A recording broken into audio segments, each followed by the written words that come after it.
guys, I'm back today. I've really missed you, but for some of you, you might have seen I left a post on the community section of my YouTube channel to let you know that I had the flu, so I was really unwell for a couple of weeks, but I'm fine now. I'm absolutely fine, all healthy again. But after that, I was extremely busy at work because YouTube is not my job. It's not my job, it's just my passion. And at work, I'm looking after communication. So I'm communication lead and I do lots of events at work. And over the past month, I had one every single week and I've got 2 coming up as well. So I'm extremely busy with that. And the consequence of this is that when I'm coming back home, I'm super tired and I cannot be bothered to go in front of my camera, put makeup on and actually do videos.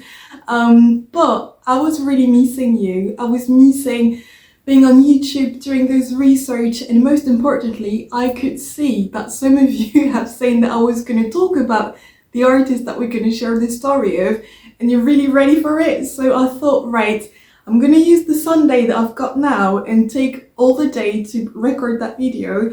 I really hope you're going to enjoy it, but what I'm going to try and do is that I'm going to try and record at least twice a month so that I can release 2 videos, 2 in French and 2 in English every month, so that you at least have a little bit of content. But until the end of November, I'm going to be extremely busy at work, but I was really missing you. And again, thank you so much for all the brilliant comment that you are leaving on all the videos. I really appreciate. But today we are together to share the story of a unique artist, and I've really enjoyed doing the research to talk about his story and his life with you. And there's something that I really like doing when I'm doing those research, and I'm simply doing that to actually have a good idea of the legacy of the artist. So what I usually do is that I go on YouTube and I type his name. So I go on any of his videos, usually the one with the biggest number of views, and I actually have a look to see what people are putting in the comment section. And for that artist, what I thought was really beautiful is that you've got people from throughout the world that are absolute fan of him. I've seen people from South America, especially in Colombia, Argentina as well, Europe, America, the West Indies, Africa, obviously. And it's someone who really left a huge musical legacy. And I really wanted to share his story with you, simply because how much people still love him, how much people still listen to his music, and how much his music influenced the music genres that we've got in Africa now, and especially one that really emerged in the 80s, 90s, which is Soukous. So I'm really looking forward to share with you the name and the story of Pepe Kalle, Africa.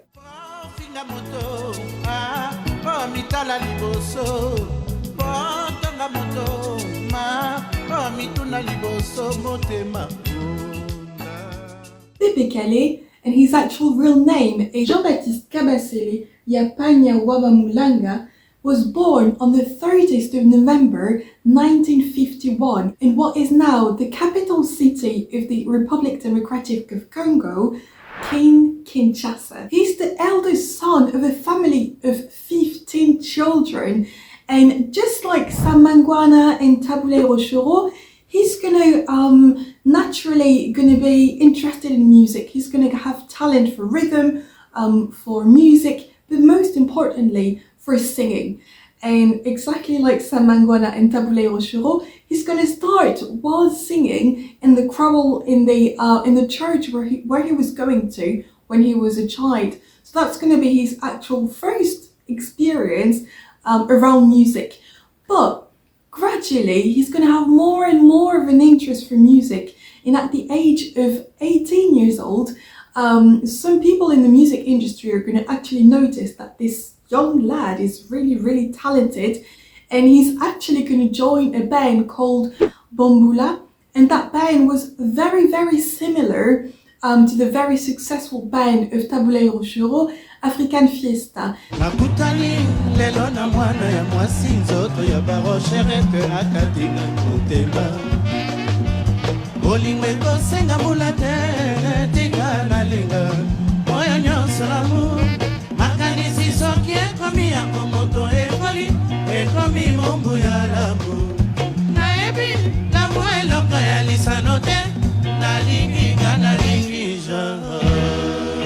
So in 1969, he's going to join that band, and that's going to be his first experience in an actual music band. And not only is he going to be very talented, but it's also going to open his eyes to his actual talent and his potential in terms of music and in terms of singing. So at the age of 19 years old, he's going to start to dedicate himself fully to music while joining the band Bambula.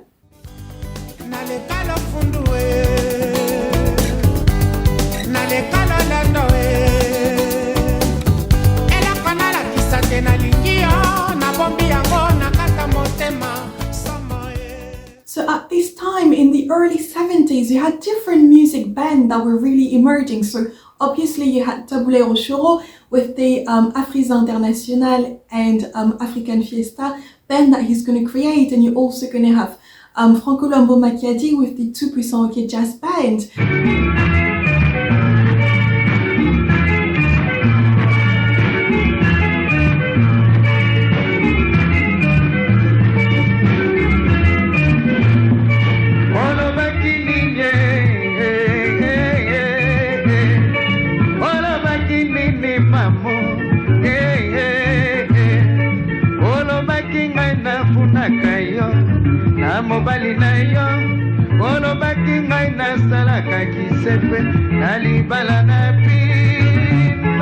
So you can have two mainstream basically in terms of music, but both rooted to Congolese rumba. So you're going to have Franco with a very provocative approach of music, especially in the lyrics of his music. You can think of Mario, Mamou, that type of songs. But also you had Taboulé Rochero, who brought lots of innovation into his music as well. So you had those two music streams that were really booming at the time and that were overwhelming the music scene as well. And Pepe Kalle is really going to use those influence and learn a lot from this music genre to actually create his own music afterwards. But in the early 70s, you had those two huge bands and these superstars of music that were really emerging. And what was actually beautiful for him to see for his young age is that these artists were not only getting famous in Africa, but were getting famous outside of the continent as well. So their music was starting to touch other people outside of the frontiers of the African continent. So seeing these artists being famous outside of the African continent is obviously going to have a positive influence on Pepe Kalle, because he's going to start to think, oh, well, if they can actually become famous but outside of the continent, that's quite interesting. And he was still very young at the time. He was only 18 years old. And actually on the year where he's going to join the band Bambula in 1969, there's another band that's going to be created.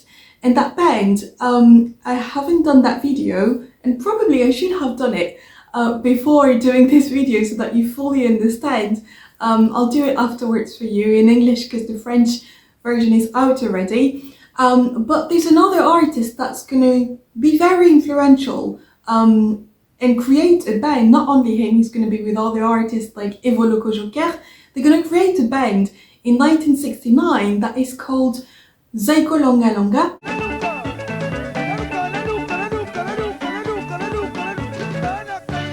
And when they're going to create that band, obviously you had this mainstream of Congolese rumba at the time that was really popular.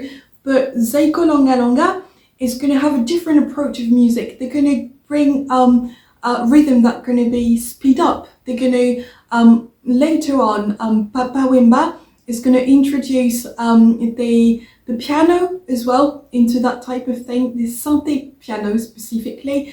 And Papa Wemba is one of the major artists that also going to have a huge influence on Pepe Kalle.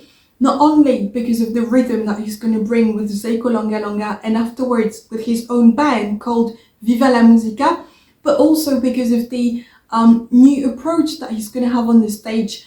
So I'm going to put a couple of extracts so that you understand what I'm talking about.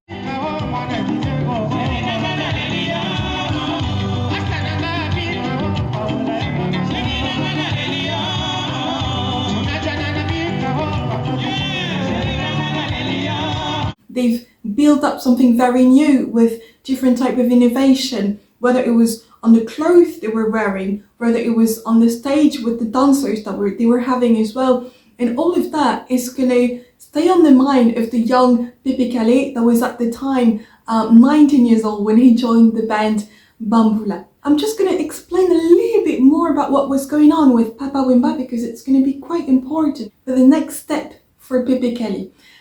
So Papa Wemba was part of the band Zeiko Longa Longa, and a couple of years after this they're going to kick him out of the band, and that's going to be a bit of a traumatizing experience for him because he really enjoyed being part of that band, and lots of different artists are going to start leaving that band afterwards. So what Papa Wemba did was that he created a first band that was called Yoka Lokole. And then he created another band that was called Isifi Lokole. And these two bands are going to work quite well. Again, he's going to be working with Evo Loco Joker on these. But afterwards, he's going to start to brainstorm a lot, have a bit of an introspection as well to see what he wanted to do for his own music. And he's going to create a new project. So we are now in the mid-70s and he's going to create a band that is now absolutely mythical in the history of African modern music, and that band is called Viva la Musica. So when he's going to create this band, there's a man, a very specific man, who's going to be very interested in his talent, and he's going to notice, oh well, that young lad is quite talented, I'd like him to work with me. That man is called Verckys.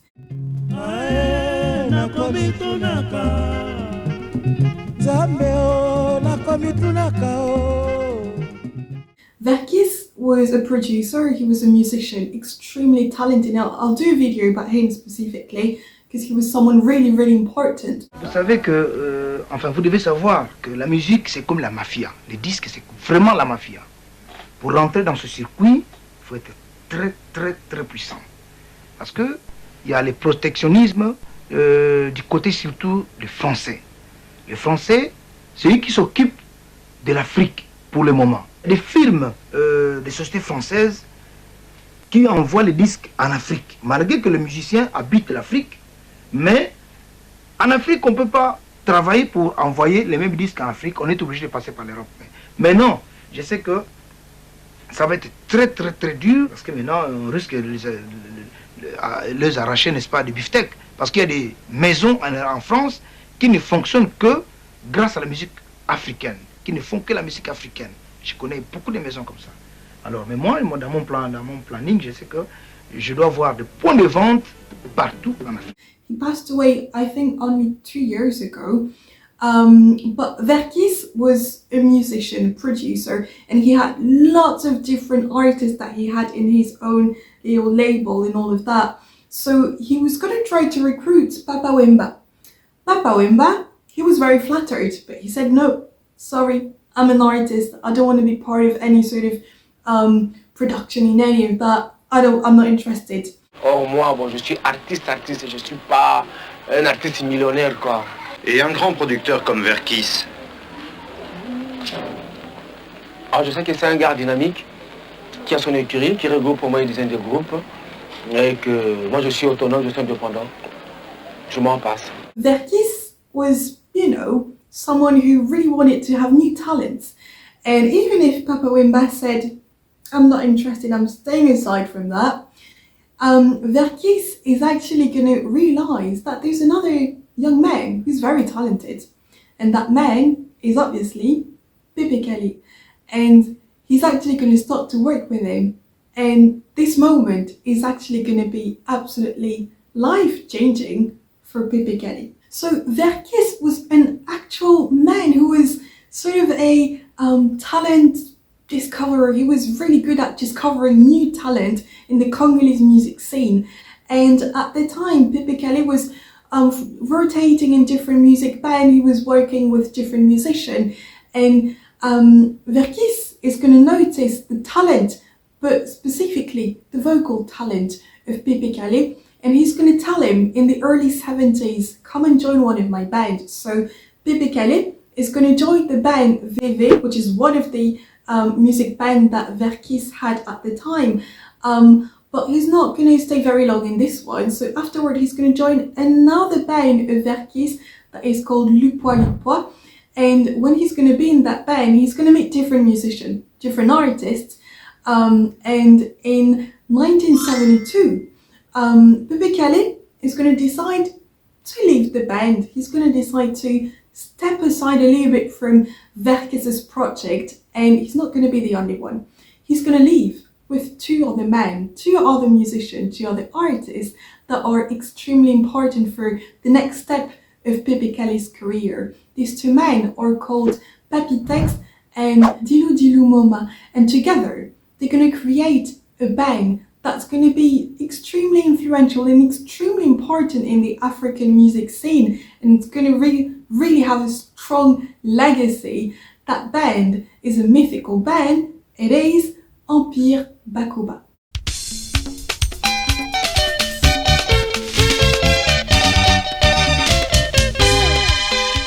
So the actual success of the band is going to be absolute and immediate success. Straight after the release of one of their first songs, the success is going to be absolutely overwhelming for them, but in a positive way.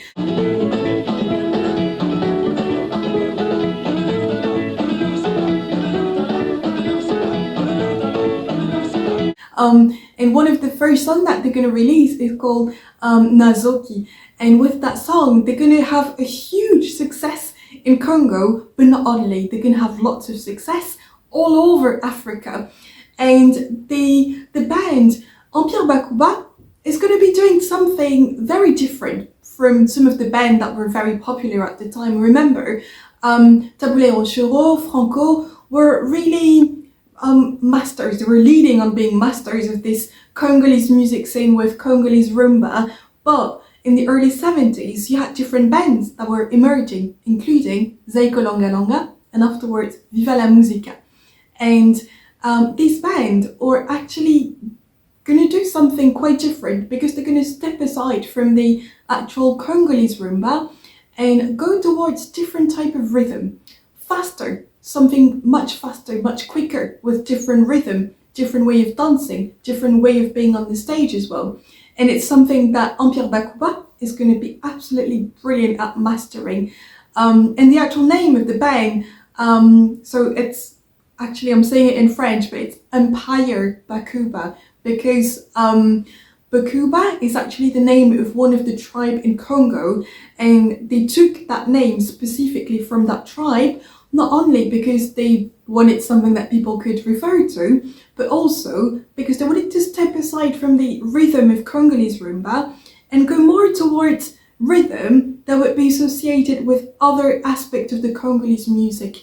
And they've done it brilliantly, and it's something that people are automatically going to start to think, oh, that's quite refreshing, it's quite new, it's quite innovative, and it's going to be very, very popular.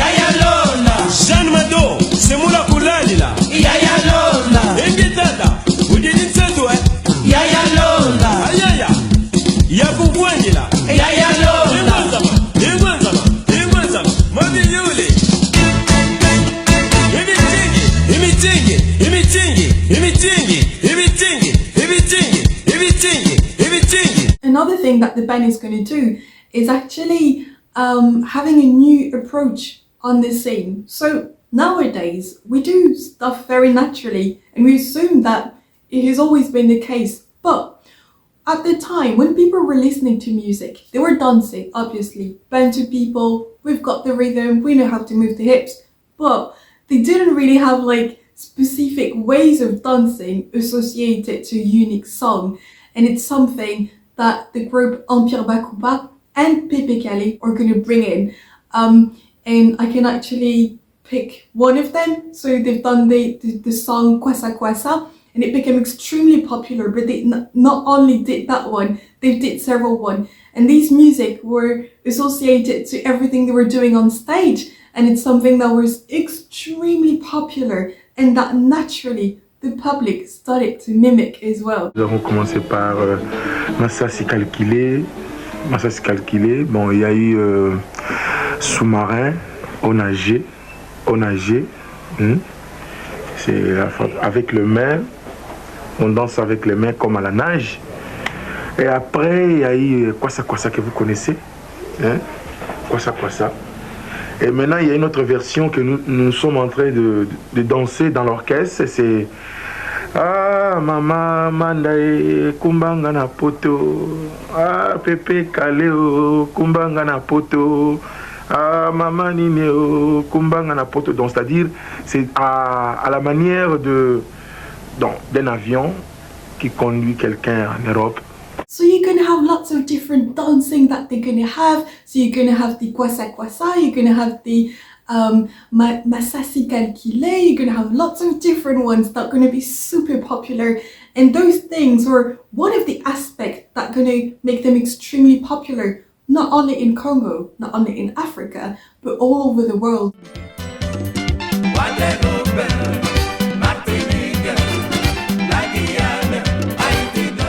So they're going to be doing tour after tour after tour. They're going to go to France, they're going to go to Germany, they're going to go to Switzerland, the US, the French West Indies, les Antilles, Martinique, Guadeloupe. And they're going to be super popular because they brought with them something very unique. Une voix puissante et chaude, une voix pleine de charme. Voilà ce que l'on peut dire de ce chanteur zaïrois, Pepe Kalle. Un artiste célèbre en Afrique, mais dont on parle de plus en plus dans les Caraïbes et en Europe. Pepe Kalle va décidément à la conquête du monde. À l'image de sa musique, très appréciée aujourd'hui, il veut séduire. So they had the rhythm, they had the dancers, they had the dancing, and all of that together, they're also going to bring something unique that Pepe Kalle also had that is really part of the Congolese culture until now, which is la sapologie. Sapologie is the way our brothers and sisters from Congo dress up, and they're going to bring that on stage with them as well, which is really going to make every single show of theirs something absolutely unique for the public and extremely popular. Partout où nous sommes produits, que ce soit en France, en Suisse ou en Allemagne, bon, le public a vraiment communiqué avec nous et nous avons visité plusieurs villes, entre autres New York, Washington, Chicago, Cleveland, Minneapolis. Pour nous, la tournée américaine était pour nous une tournée promotionnelle. Cette tournée nous a permis de faire découvrir ce que nous valons aux Américains. Depuis qu'il a commencé, c'est un homme que j'aime bien, que j'admire et qui joue très très bien. Et sa musique, est-ce qu'elle perce? Oui, beaucoup, surtout en ce moment, oui. Et quel est son public, d'après ce que vous remarquez? Il a beaucoup de public antillais, africain et beaucoup d'Européens. En fait, il est international en ce moment.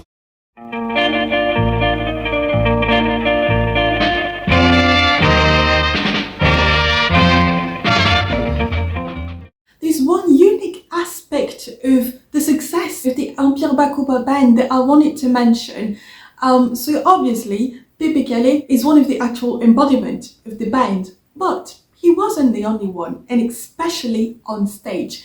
So you might have noticed from all of the pictures that I'm going to put on the video, but Pepe Kalle was extremely tall. He was very tall, and he was someone that physically was really present. He was there physically. And so he was on stage being him, very tall, and you had someone else who was also on stage. And this man is called Emoro. Emoro was one of the dancer and singer of Pepe Kalle, and he was part of the band Empire Bakuba. And the reason why I'm mentioning him It's because, and it's something that I find really beautiful, and I haven't seen it in many other bands in Africa. And if you have, please tell me, because I do think that it is a beautiful way of showing diversity. But Emoro was dwarf, so you had a huge discrepancy of height between him and Pepe Kalle. And the reason why I'm mentioning that, it's because it was something extremely unique at the time. Emoro was an exceptional singer and an exceptional dancer. And the fact that Pepe Kalle decided to spot the light on him as one of his dancers, as one of his singers, without any way of shying away from him being different, is something that was extremely unique at the time in Congo and in Africa. And it's also going to be part of the success of the band, to an extent that any of their show is not going to be called the Empire Bakuba band, it's going to be called the Bakuba show. And it is, in my humble opinion, thanks to Pepe Kalle, but also thanks to Emoro. Après ça, à 80, novembre à 80, j'ai vu Pepe Kalle en ville. Lors d'une production chez Motola Bongissa à Bandal, nous avons vu Emoro, il est venu se présenter. Bon, comme j'avais promis que dès qu'il viendra à Kinshasa, je serai à sa disposition. Il est venu, bon, il m'a demandé s'il pouvait exhiber quelque chose lors de notre concert. Bon, il a exhibé la danse et c'était à la satisfaction de tout le monde.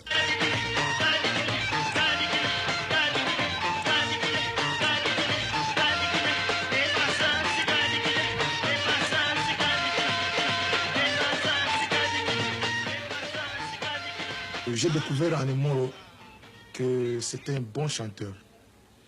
C'est pourquoi je me prépare pour le lancer sur le plan de la chanson. Il a déjà composé, il m'a déjà proposé ses compositions. Maintenant, il faut que je répète avec lui de temps en temps pour maintenant le lancer sur la chanson en tant que chanteur.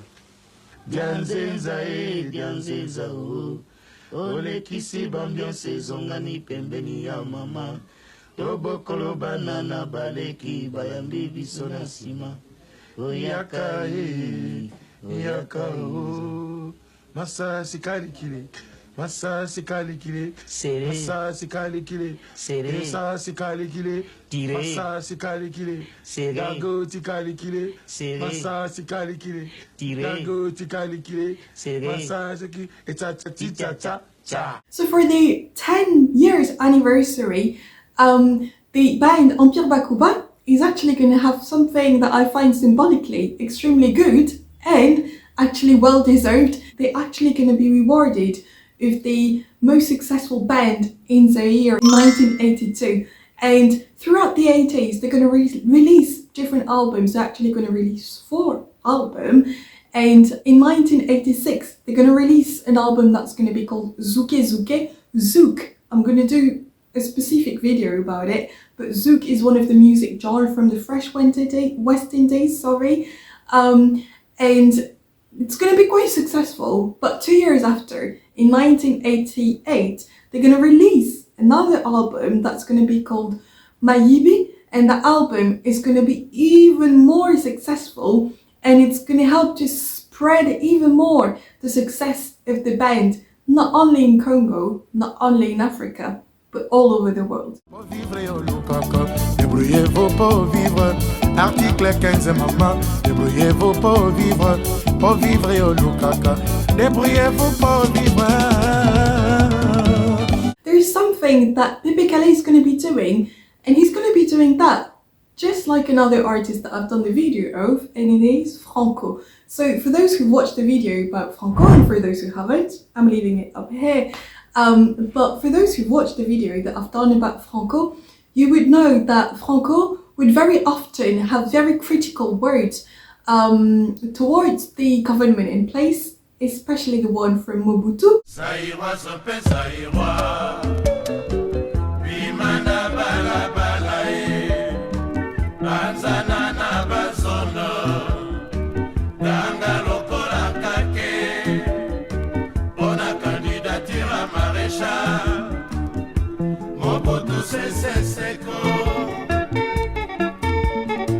through the lyrics of his songs.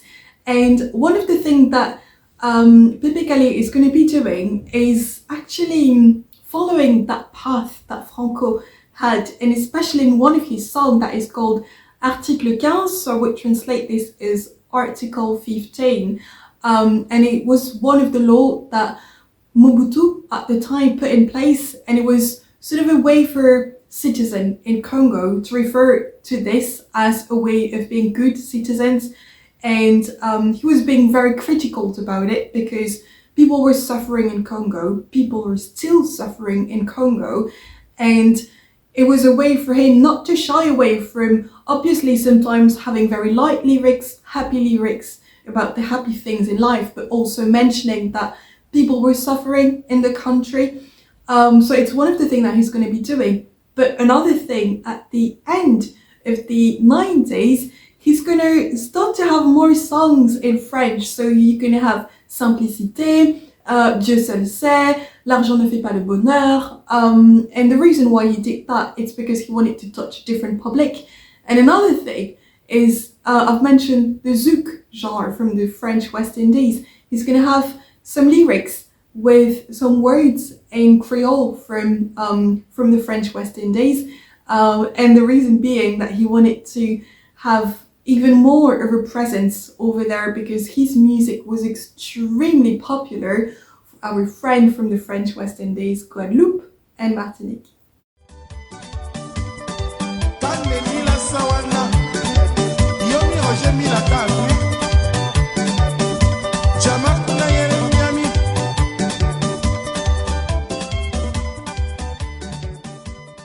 So in the early 90s, Pepe Kalle is going to actually move abroad. He's going to move to France. And not only him, he's going to move with his band. And the reason being that he's going to start to work with a music label that is very famous among African musicians. And it is called the label Filard. And the reason why he's going to work with that label is because that specific label really helped lots of African artists to spread more about their music and to actually have even more success because of the quality of the recording that they could do over there in Paris. And he's going to move over there and he's going to have more and more successes. And one of the success that he's going to have at this time is a very, very unique one. And it's probably one of the most famous songs of his. And that song is called Roger Milla. So, I don't know if you know who Roger Milla is. Personally, I wasn't even born when he was famous, but Roger Milla is a football player from Cameroon. So our friends from Cameroon, if you can say hello in the comment section. But Roger Milla was not only a very talented football player, but he was also someone that whenever he was scoring a goal, he would dance. He would do a little unique dance of his. That was the Roger Milla dancing. And the reason why I'm explaining this, it's because Pepe Kalle is going to have the song called Roger Milla. And for him, it was, again, a way of spreading more about the African talent, putting some light on the beauty of the talent that we've got in Africa, and more specifically on the great talent that Roger Milla was at the time. And also because, again, because Roger Milla was someone very popular, it was a way for him to have even more success at the time because people were very much fan of that football player. And that song is until now listened by many nowadays, and it is called Roger Milla. La Guinée Mousso, Bilongo, Otekinini, Indumanye Kane, Kane Monahi Dola, Jarabi Soutie, La Guinée Mousso, Atoni Kani, Jarabi Idumanye Kane, Kane Nila Sawa.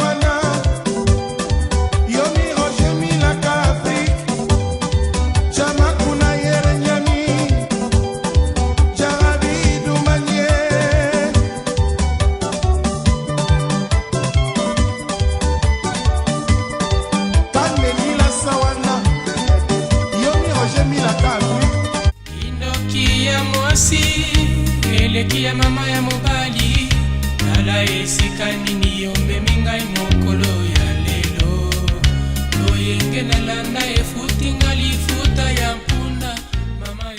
Unfortunately, in 1992, so there's going to be a first difficult moment for Pepe Kalle because they were on tour. They were on tour in Africa and specifically in Botswana. And unfortunately, Emoro, who is one of his dancers and one of his singers, is going to pass away during that tour in Botswana. So it's going to be very difficult for him, both on a personal level and on a professional level, because they were both very close. But the fact that Emoro, who was a real symbol of the Empire Bakuba band, passed away is not going to prevent Pepe Kalle from still having lots of success. So in the early 90s, he's going to release another album. The album is going to be called Gigant d'Afrique, and that specific album is going to be very, very, very popular. So the fact that Emoro wasn't there anymore, some people might have been thinking, oh, well, it's not going to be as popular, it's not going to be the same anymore. But because of the influence and the talent of Pepe Kalle, he's never going to stop having success. He's still going to be extremely successful. So between 1990 and 1998, Pepe Kalle is going to release 7 musical projects, and all of them are going to be absolute success. And all of these is going to be in a period of time where there were lots of musical innovation actually going on in the continent and in Congo, but he remained extremely popular because of all of the innovation that he was bringing to the table. But unfortunately, on the 29th of November 1998, Pepe Kalle is going to have a heart attack, and unfortunately he's going to pass away. And this is going to be an absolute shock for people throughout the world because he was someone extremely popular. So until his very last project that he released on that same year, he was still very popular and people adored him, not only because he was someone likable, but because of the way he was on stage, because of what he was bringing to the table, because of his aura, because of the innovation that he brought, because of his absolutely incredible voice as well.